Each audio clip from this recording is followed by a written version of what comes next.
This is the physical exercises for the beginner. You're going to push up with your hands and feet shoulder width apart. You're going to use your breathing as a timer, so you can breathe out and in once for each repetition. You can do 10 repetitions. You start in the face down position. It's left hand, right leg, right hand, left leg.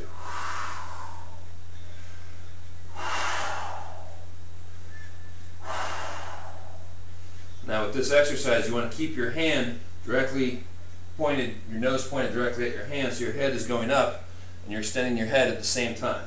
So it looks like this. You'll notice my arms and legs are straight, my hands and feet leave the ground at the same time and come down together. And then you're going to the face-up position.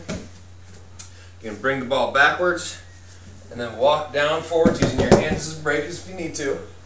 Your feet are shoulder width apart. Your feet are pointing straight up at the ceiling through your legs.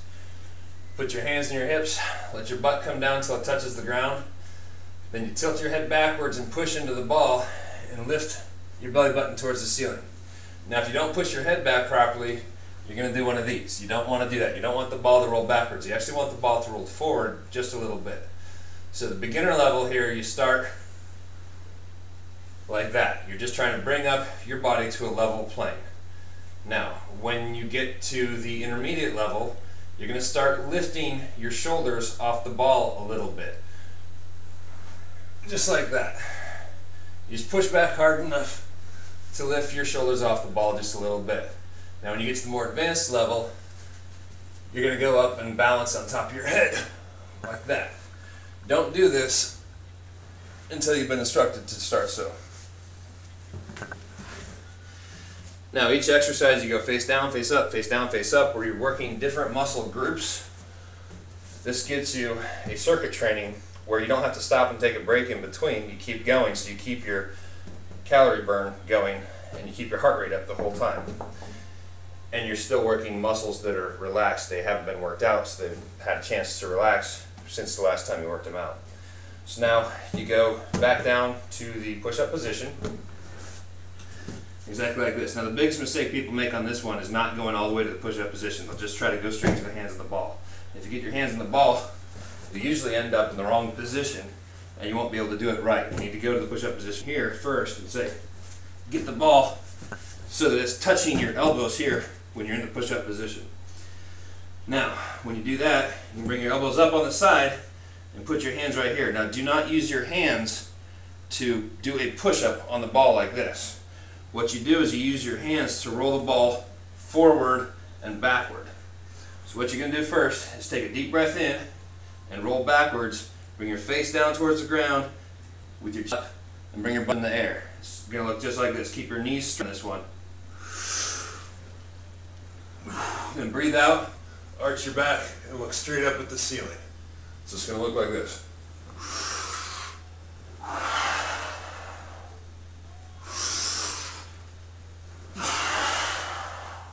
You do 10 repetitions of that as well. Now when you get advanced on this one, what you'll do is you'll take your hands off the ball and use your spinal muscles. Once they're strong enough, you'll be able to do this without using your hands. So you can put your hands behind your back or behind your head, doesn't matter, get them off the ball. I like to do it with my hands behind my back. So it's right here.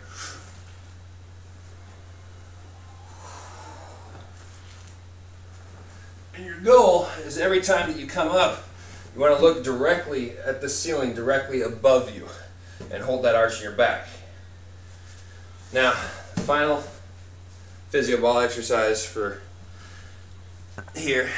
What we're going to do, you come back on top and you start walking forward again. And this time, you walk down until you feel the ball just start to touch your skin in the small of your back. So right when you feel it touch, you stop right there and you lay yourself back like this. Now my head's hanging down towards the ground and my back is extended backwards like this. What you're going to do is keep your head back. Most people are taught when they do sit-ups to go like this. That's going to tighten and strengthen the muscles in the front of your neck and work towards bringing that curvature in a reversed position. You want to keep your head relaxed and do a sit-up just like this. So you lean all the way back like this and come up through level and a couple inches above level and then come back down without bringing your chin any closer to your chest. You're breathing out each time up and in each time down. So it looks like this.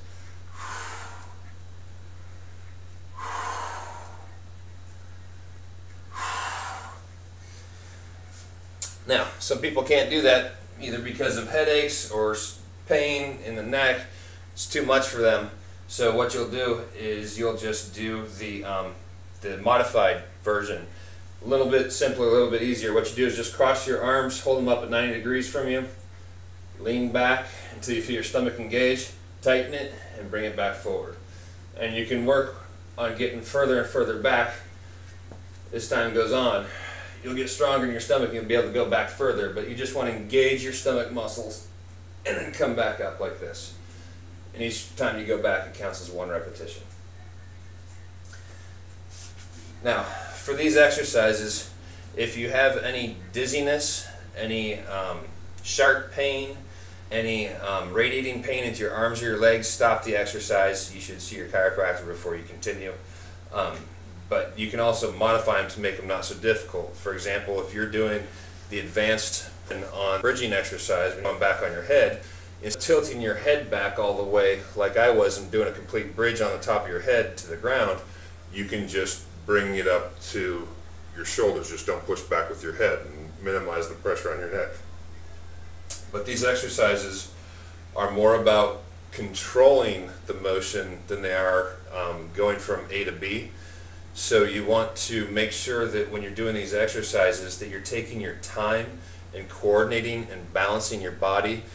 I would rather have you do it one slow repetition than a fast repetition, a whole bunch of ones. If you're just winging through it just to try to get it done, it's not going to do as much good because you're not trying to build the strength of these muscles, you're trying to coordinate them and balance them. So when you're unbalanced, you're going to try to go faster through them so that you aren't off balance as much, but that's not what you want to do. You want to smooth, controlled motions will help reconnect the brain neurons to the muscles that you're moving your limbs, and you'll see as you do this you'll get better and better at controlling your balance, and that's what will help you with your posture with these exercises. The posture is very important to these muscles that we're working with this. We're not working out your biceps, your quads, we're not doing squats, we're working the muscles that intrinsically support your spine, and it's very important for your posture to do these right. So hopefully this video will help. Thanks.